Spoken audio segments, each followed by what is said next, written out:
People often ask what it's like to be a gay Christian. A Tumblr user said it perfectly. It's like wearing a Slytherin sweater to a Harry Potter convention every week. You're part of the club, but people gonna hate. The church has said some hurtful things over the years.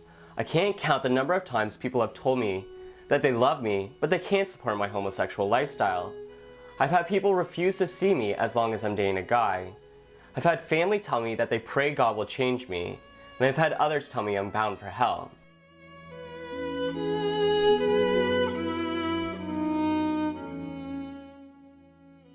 Despite these hurtful words, many members of the LGBTQ community, myself included, refuse to choose between our sexual orientation or gender identity and our faith.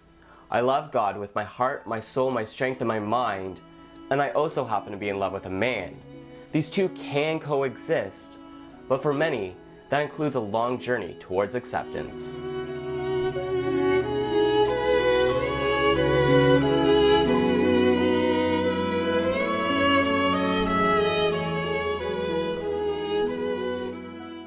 I believe that growing up in a conservative church is the problem that sexuality isn't talked about. Probably in my early 20s, I came to a crossroads realizing that, okay, I'm gay, but I'm also a Christian. So does that mean I have to give up my faith in order to be gay? I've prayed for years to get rid of the gayness, as they call it, but realized that I think there was another way, that there could be both, that I could be gay and a Christian, even though I didn't know what that meant, and I actually thought I was probably the only one in the world that considered myself, quote-unquote, gay Christian. So that started my journey to realize that sexuality and Christianity do go hand in hand.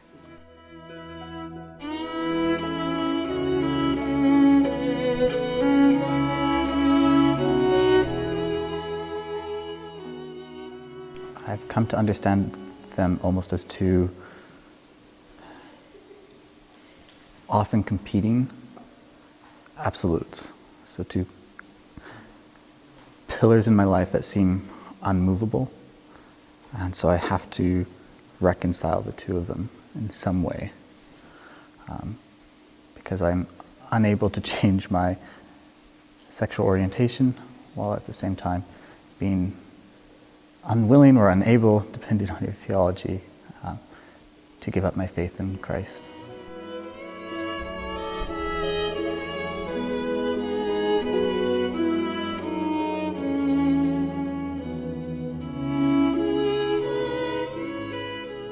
I currently understand myself as an out gay man and a Christian, even a Pentecostal and Anglican Christian, and so that's been quite a journey. But my belief in Jesus is just as strong as it always was, and I get to add this piece of being an out gay man, whereas before I took this journey, I thought the two were absolutely contradictory and you couldn't reconcile them at all. So I'm quite happy that those two things have reconciled for me.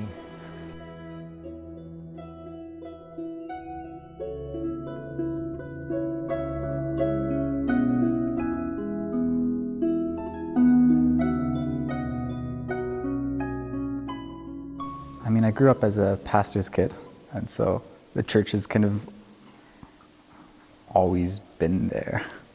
And then I went to seminary, and now I'm a bit in between churches, which, looking back, I never thought I would be here. Kind of wondering, okay, where do I fit in terms of faith and in faith community? Because my closest friends have always been Christians, have always been even very conservative Christians, and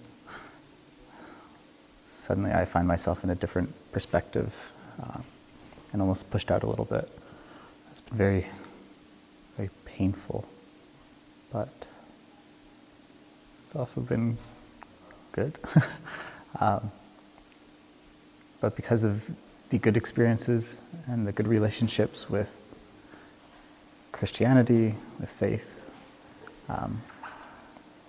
I hope to continue that dialogue so that that relationship is a constant throughout my life, regardless of what it may look like.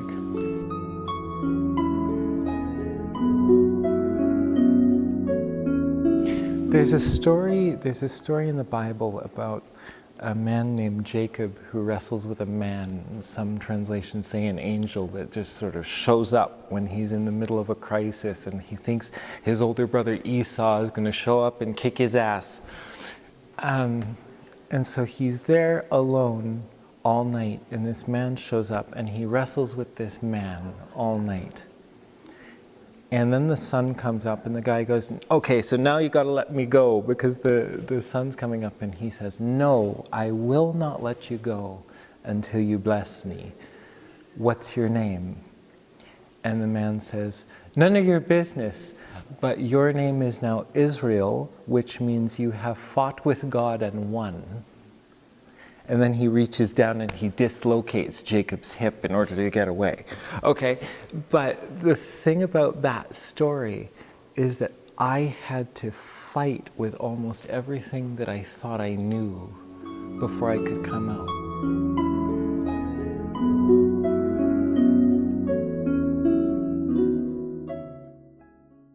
So here's the thing. We live in an increasingly polarized culture.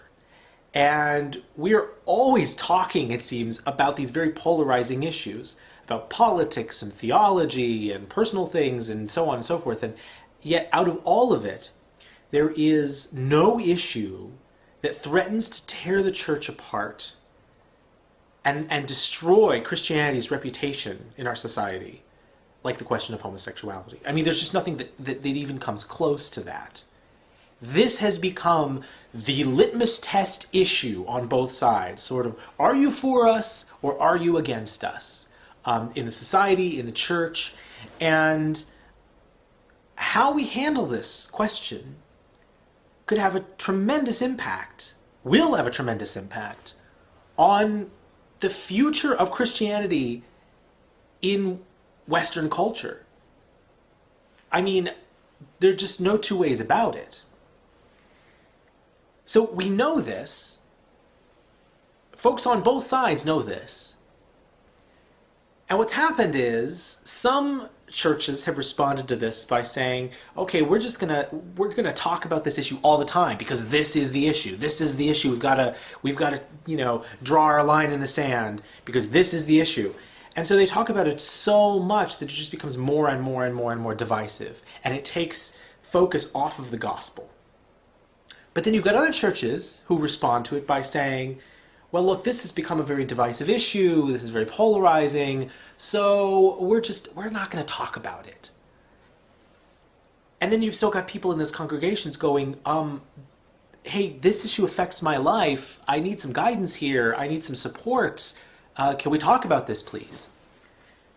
So what's needed is a way to talk about these questions in a way that is biblical, that is not divisive, not polarizing, that is not just about biblical hermeneutics and politics and all the things we often talk about when we talk about homosexuality, but is in fact about the people.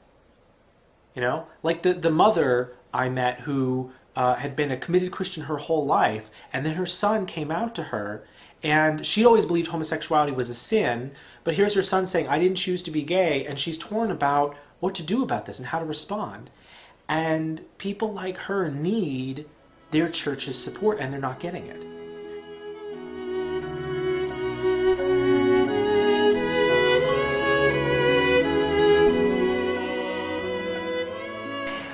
The stuff that I'm experiencing right now, I believe 100% that relationship is key.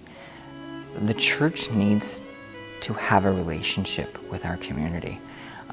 They need to get to know us. There are too many stereotypes. They need to sit down and get to know who we are so that they can form their own conclusions. So they can ask us some of the hard questions that they struggle with.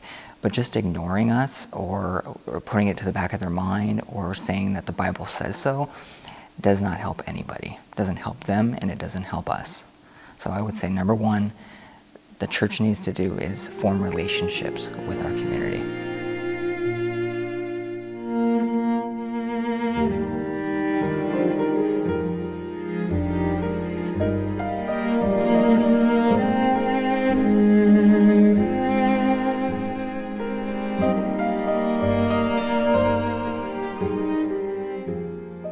I think sometimes there's a lot of lobbying of insults and inquiries at or even past the other group. It's like, well, think about this. And like little hand grenades of ideas or thoughts or perspectives. When really we just need a lot more dialogue, a lot more listening. Okay, what is this other group actually saying? What do they mean when they use these particular words? Sometimes I feel like the gay community and the Christian community are using the same words, the same language, but different dictionaries. I think it's Winston Churchill who describing the US and Britain, two great countries divided by a common language. And sometimes I kind of feel it's the same issue when it comes to the LGBT community and Christianity. You've got, well, it's wrong to be gay. Well, I'm gay. It's like, I can't change that, but there's a subtle difference in what each group means by it.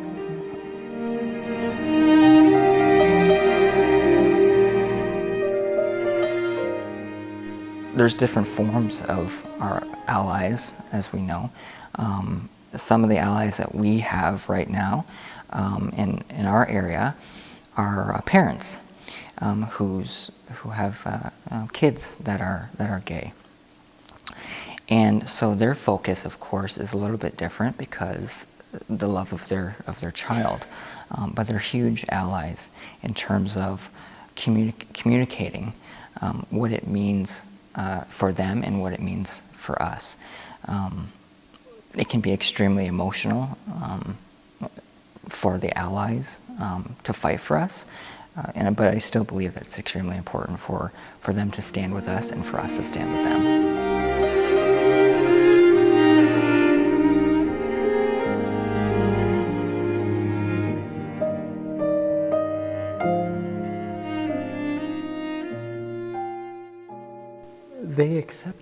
They accepted me, and sometimes it was even intuitive, like they didn't even know I was gay, and it was just, oh, you're here, and we're surprised because you're young, because in a lot of mainline Christian churches, the population is aging far faster than it's being replaced by younger people, and so they were so pleased to have me, and then they said, oh, you're gay. Fantastic, that's a gift.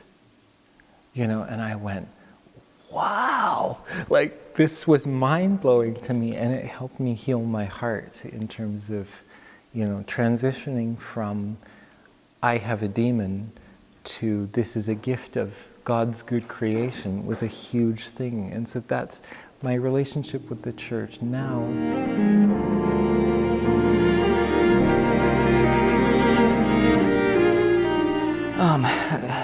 The church I grew up in, I'm not involved with anymore. The church I go to now has started the conversation, has actually, the leadership have come to myself wanting to talk and realizing that this is an opportunity that's knocking on the church's door, and they can either ignore it or they can do something about it.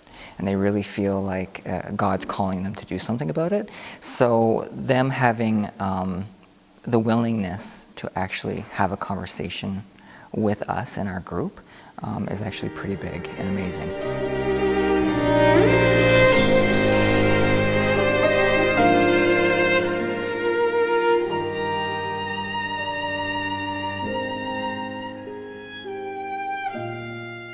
as the two, what I thought were like polar opposites, and one had to be sacrificed over the other.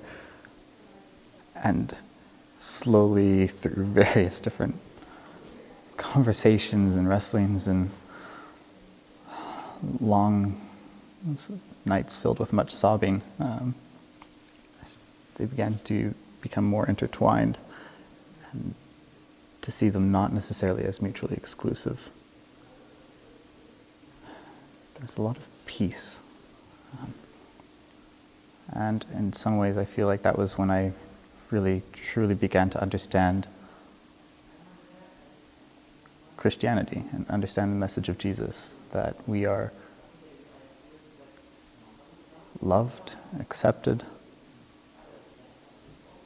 brought into a family of God, regardless of who we are or where we've been.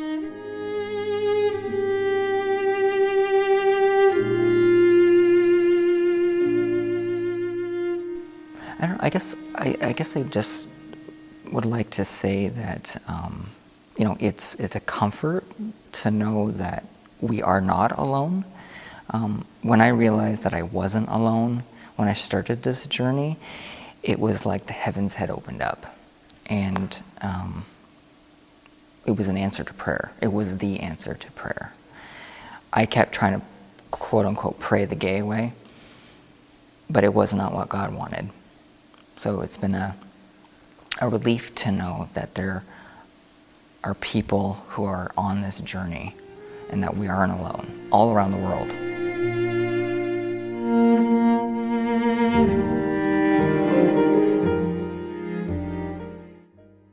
This is not a story about hate or shame. This is a story about love and grace, and LGBTQ Christians finally finding a home in the church.